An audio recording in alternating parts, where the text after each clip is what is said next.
नमस्कार साथियों, एक बार फिर आप सभी का स्वागत है एड्यूटेनमेंट शो पर, जहां आज हम एक बार फिर लेकर आए हैं आपके लिए यूपीटेट सीटेट सुपरटेट 2020 की श्रृंखला, जिसमें आज का हमारा विषय है बाल विकास एवं मनोविज्ञान। जिसमें आज हम पहली बार लेकर आए हैं प्रैक्टिस सेट पार्ट 1 जो बाल विकास का है, जिसमें 30 प्रश्नों का समावेश है और प्रश्न जो है बहुत ही ज़्यादा महत्वपूर्ण है और ये प्रश्न आपकी परीक्षा के लिए महत्वपूर्ण सिद्ध होंगे, संजीवनी बूटी का काम करेंगे। तो वीडियो को शुरू करने से पहले अगर आप हमारे चैनल पर नए हैं तो हमारे चैनल को सब्सक्राइब कर दें और बेल आइकन दबा दें, जिससे आने वाले वीडियोस का नोटिफिकेशन आपको मिलता रहे। बाकी इस वीडियो को बिना स्किप करें पूरा देखें और आइए हम वीडियो को शुरू करते हैं। पहला प्रश्न हमारा, एक परिस्थिति में अर्जित ज्ञान को दूसरी परिस्थिति में उपयोग करना कहलाता है, क्या कहलाता है? सीखने की विधियां, सीखने में स्थानांतरण, सीखने में पठार या सीखने में रुचि। तो देखिए इसका आंसर होगा हमारा बी, सीखने में स्थानांतरण। देखिए सीखने में स्थानांतरण क्या होता है? एक परिस्थिति में अर्जित ज्ञान का दूसरे परिस्थिति में प्रयोग करना सीखने में स्थानांतरण कहलाता है। अगला प्रश्न है हमारा, अनुभव द्वारा व्यवहार में परिवर्तन कहलाता है। अनुभव द्वारा व्यवहार में परिवर्तन क्या कहलाता है? स्मृति, सीखना, प्रेरणा या चिंतन। तो इसका आंसर होगा बी, सीखना। ठीक, इसको बोलते हैं अधिगम या सीखना। अगला प्रश्न है, सांख्यिकी में वह रेखा चित्र जिसमें आवृत्तियों को स्तंभों द्वारा प्रदर्शित किया जाता है कहलाता है, क्या कहलाता है? स्तंभाकृति, आवृत्ति बहुभुज, संचय आवृत्ति या रेखा चित्र। तो इसका हमारा विकल्प होगा ए, स्तंभाकृति। ए, स्तंभाकृति। अगला प्रश्न, विकास की किस अवस्था में बुद्धि का अधिकतम विकास होता है? बाल्यावस्था, शैशवावस्था, किशोरावस्था या प्रौढ़ावस्था।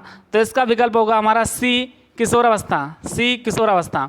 अगले प्रश्न की तरफ बढ़ते हैं, शिशु का अधिकांश व्यवहार आधारित होता है, किस पर आधारित होता है? मूल प्रवृत्ति पर, नैतिकता पर, वास्तविकता पर या ध्यान पर। तो इसका हमारा विकल्प होगा ए, मूल प्रवृत्ति पर। देखिए मैकडूगल ने 14 मूल प्रवृत्तियां बताई थी और उस पर ही अधिकांशता जो बालक का व्यवहार है आधारित होता है। अगला प्रश्न हमारा, अंतर्दृष्टि द्वारा सीखने के सिद्धांत में कोलर ने किसका प्रयोग, मतलब किस पे ऊपर प्रयोग किया था? तो इसका हमारा विकल्प है 4, कुत्ते पर, बनमानुष पर, बिल्ली पर या चूहों पर। तो इसका हमारा विकल्प होगा बी, बनमानुष। देखिए कोलर ने अंतर्दृष्टि या सूझ का सिद्धांत दिया था और ये इन्होंने किया था एक चिंपैंजी के ऊपर। किस सुल्तान नाम था उसका, चिंपैंजी का सुल्तान। तो बनमानुष के ऊपर। ठीक, अगला प्रश्न हमारा, यह आवश्यक नहीं है कि उच्च बुद्धि वाले बच्चे कैसे होंगे? सृजनशील, अध्ययन में अच्छे होंगे, विश्लेषण या अच्छे अंक प्राप्त करने वाले। तो देखिए इसका विकल्प होगा हमारा ए, सृजनशीलता। यह जरूरी नहीं है कि उच्च बुद्धि लब्धि वाले बच्चे सृजनशीलता में भी उच्च होंगे। अगला प्रश्न, ध्यान को केंद्रित करने की आंतरिक दशा क्या कहलाती है? अवधान, नवीनता, रुचि या आकार।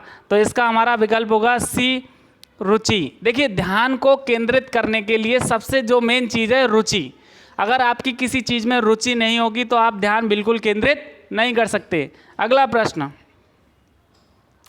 निम्न में से किस विधि का उपयोग स्मृति को मापने के लिए किया जाता है? प्रत्यायन विधि, तार्किक विधि, पहचान विधि या पुनः सीखना विधि। तो 9 का हमारा विकल्प होगा बी। 9 का विकल्प है बी, तार्किक विधि। देखिए स्मृति को मापने के लिए हम जिस विधि का प्रयोग करते हैं वो आपकी होती है तार्किक, मतलब रीजनिंग मेथड। तो उसके द्वारा हम स्मृति को मेजर कर सकते हैं। अगला प्रश्न है, प्रासंगिक अंतर्बोध परीक्षण टेट, थीमेटिक परसेप्शन टेस्ट का विकास द्वारा किया गया था, किसके द्वारा किया गया था? साइमंड, होल्ट्जमैन, मरे या बेलक। तो 10 का जो आपका विकल्प है सी, मरे। सी, मरे के द्वारा।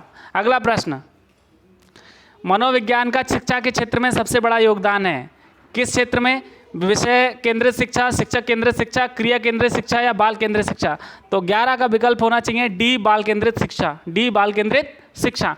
अगला प्रश्न 12, निम्न में कौन सा वृद्धि और विकास के सिद्धांतों से संबंधित नहीं है? निरंतरता का सिद्धांत, वर्गीकरण का सिद्धांत, समन्वय का सिद्धांत या व्यक्तिकता का सिद्धांत। तो 12 का जो आपका विकल्प होगा बी, वर्गीकरण का सिद्धांत। देखिए वर्गीकरण का सिद्धांत जो है आपका वृद्धि और विकास से संबंधित नहीं है। अगला प्रश्न,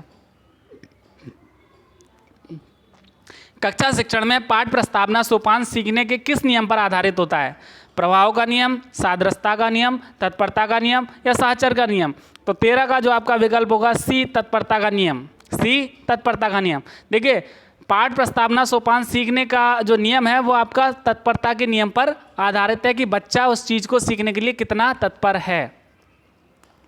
संप्रत्यय निर्माण का प्रथम सोपान है सामान्यीकरण, विभेदीकरण, प्रत्यक्षीकरण या पृथक्करण। तो 14 का जो आपका विकल्प होगा सी, प्रत्यक्षीकरण। सी, प्रत्यक्षीकरण।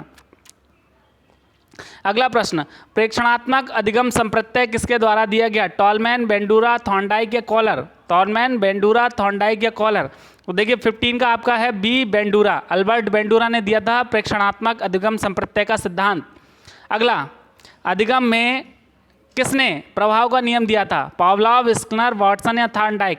तो 16 सभी को पता होना चाहिए, डी, थॉर्नडाइक। देखिए थॉर्नडाइक ने 3 प्रमुख नियम, 5 गौण नियम दिए थे, जिसमें प्रभाव का नियम जो है आपका मुख्य नियम है। अगला प्रश्न, अवधान के आंतरिक अथवा व्यक्तिनिष्ठ निर्धारक हैं? कौन है? रुचि, लक्ष्य, अभिवृत्ति या उद्दीपक, वस्तु प्राप्ति या प्रकाश, ध्वनि, गंध या पुरस्कार, दंड, प्रोत्साहन? देखिए 17 का विकल्प होगा आपका ए। अवधान के आंतरिक अथवा व्यक्तिनिष्ठ निर्धारक हैं कौन कौन? रुचि, लक्ष्य या और अभिवृत्ति। ये तीनों चीज़ें अवधान के लिए ज़रूरी हैं और ये बाह्य रूप से किसी को नहीं दी जा सकती, ये हमारे अंदर होती हैं, आंतरिक होती हैं। ठीक, अगला प्रश्न, बाल मनोविज्ञान का क्षेत्र है? केवल शैशवावस्था की विशेषताओं का अध्ययन, केवल गर्भावस्था की विशेषताओं का अध्ययन, केवल बाल्यावस्था की विशेषताओं का अध्ययन, गर्भावस्था से किशोरावस्था की विशेषताओं का अध्ययन? तो प्रश्न संख्या 18 का विकल्प होगा डी। देखिए अगर हम बाल विकास की बात करें तो गर्भावस्था से लेके मृत्यु पर्यंत तक, और बाल मनोविज्ञान की बात हो रही है तो गर्भावस्था से लेके किशोरावस्था तक का जो अध्ययन है आपका बाल मनोविज्ञान के अंतर्गत आता है। अगला प्रश्न हमारा प्रश्न संख्या 19, वह अवस्था जो कि माता के 21वें गुणसूत्र जोड़े के अलग न होने के कारण होती है कहलाती है? क्या कहलाती है? Down syndrome, Klinefelter syndrome, Turner syndrome या विल्सन सिंड्रोम? देखिए इसका 19 का जो विकल्प होगा आपका ए, डाउन सिंड्रोम। ये क्या होता है? Down syndrome. बहुत सारे सिंड्रोम होते हैं जो किस वजह से होते हैं? जो गुणसूत्र जो हैं अलग ना होने के कारण होते हैं। डाउन्स होता है, Klinefelter, Turner, Patau syndrome, Wilson syndrome, बहुत सारे। इसमें क्या होता है? हमारे शरीर में कुछ ना कुछ विकृति आ जाती है। ठीक, अगला प्रश्न, कोहलबर्ग के अनुसार किस अवस्था में नैतिकता बाह्य कारकों के द्वारा निर्धारित होती है? देखिए कोहलबर्ग ने नैतिक विकास के 3 अवस्थाएं बताई थी, पूर्व पारंपरिक, पारंपरिक और पश्चात पारंपरिक। तो किस में बाह्य कारकों द्वारा निर्धारित होती है नैतिकता? तो 20वें प्रश्न का आपका जो उत्तर होगा ए, पूर्व पारंपरिक अवस्था। पूर्व पारंपरिक अवस्था, देखिए पूर्व पारंपरिक अवस्था में क्या होता है? जो अब बच्चों के अंदर नैतिकता है वो दूसरे लोगों को देखकर आती है। उसके बाद जो अवस्थाएं हैं जैसे पारंपरिक और उत्तर पारंपरिक, इसमें क्या है? बच्चे के अंदर सेल्फ मतलब खुद से चीज़ों को देखकर और मतलब मोरल वैल्यूज उसके अंदर आती हैं। अगला प्रश्न, निम्न में से कौन सा एक सही क्रम है? पहला है आपका अंडाणु शुक्राणु ब्लास्टोसिस्ट युग्मनज, दूसरा है ब्लास्टोसिस्ट युग्मनज अंडाणु शुक्राणु, तीसरा है ब्लास्टोसिस्ट युग्मनज अंडाणु शुक्राणु, और अगला है आपका अंडाणु शुक्राणु युग्मनज या ब्लास्टोसिस्ट। तो 21 का जो आपका विकल्प होगा डी। देखिए सबसे पहले क्या होता है? अंडाणु और शुक्राणु, और वो उससे बनता है युग्मनज, उससे बनता है ब्लास्टोसिस्ट। ठीक, अगला प्रश्न, अंतर्मुखी, बहिर्मुखी, उभयमुखी व्यक्तित्व का वर्गीकरण किसके द्वारा किया गया था? क्रेशनर, युंग, सेल्डन या स्प्रेंगर? तो 22 का जो आपका आंसर होगा बी, युंग। देखिए इनका नाम कार्ल युंग या कार्ल जुंग जो भी बोले आप, लेकिन इसका जो था इन्होंने 3 बताए थे व्यक्तित्व के प्रकार, अंतर्मुखी, बहिर्मुखी और उभयमुखी। ठीक, अगला प्रश्न, उदाहरण, निरीक्षण, विश्लेषण, वर्गीकरण, नियमीकरण निम्न में से किस विधि के सोपान है? निगमन विधि, आगमन विधि, अंतर्दर्शन विधि या बहिर्दर्शन विधि? तो 23 का जो हमारा विकल्प होगा बी, आगमन विधि। देखिए उदाहरण, निरीक्षण, विश्लेषण, वर्गीकरण और नियमीकरण ये एक सोपान है किसके? आगमन विधि के।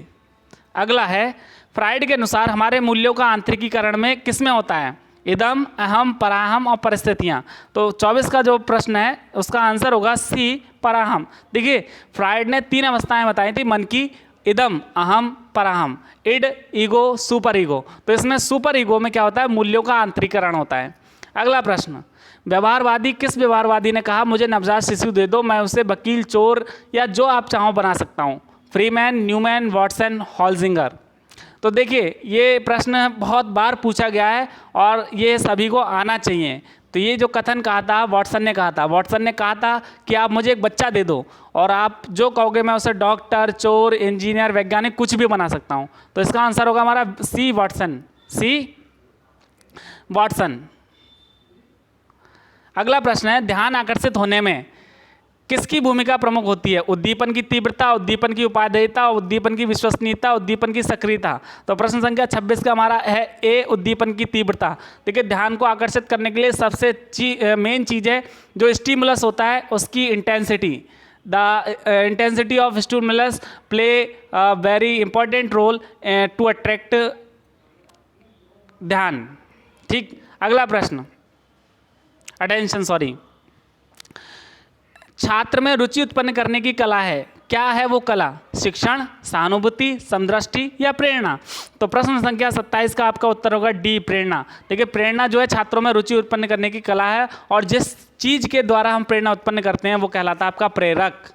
अगला प्रश्न, फ्राइड के अनुसार, देखिए 3 परिभाषाएं दी हुई हैं, उसमें हमें बताना है फ्राइड की कौन सी है। तो ग्रहण किए या सीखे तथ्यों को धारण करने या पुनः स्मरण करने की असफलता को विस्मरण कहते हैं। दूसरी, विस्मरण का अर्थ है किसी समय प्रयत्न करने पर किसी भी पूर्व अनुभव का स्मरण करने या पहले की सीखी हुई किसी क्रिया को करने की असफलता। तीसरा है, विस्मरण वह प्रवृत्ति है जिसके द्वारा दुखद अनुभवों को स्मृति से अलग कर दिया जाए। चौथा है, उपरोक्त में से कोई नहीं। तो 28 का जो हमारा विकल्प होगा सी, कोई नहीं। देखिए बीटीसी के जितने भी छात्र होंगे, मतलब बीटीसी का मतलब है जिन्होंने बीटीसी में ये सब चीज़ें पढ़ी हैं, वो सभी आराम से बता देंगे। ये कथन जो है कई बार आ चुका है कि विस्मरण वह प्रवृत्ति है जिसके द्वारा दुखद अनुभवों को स्मृति से अलग कर दिया जाए।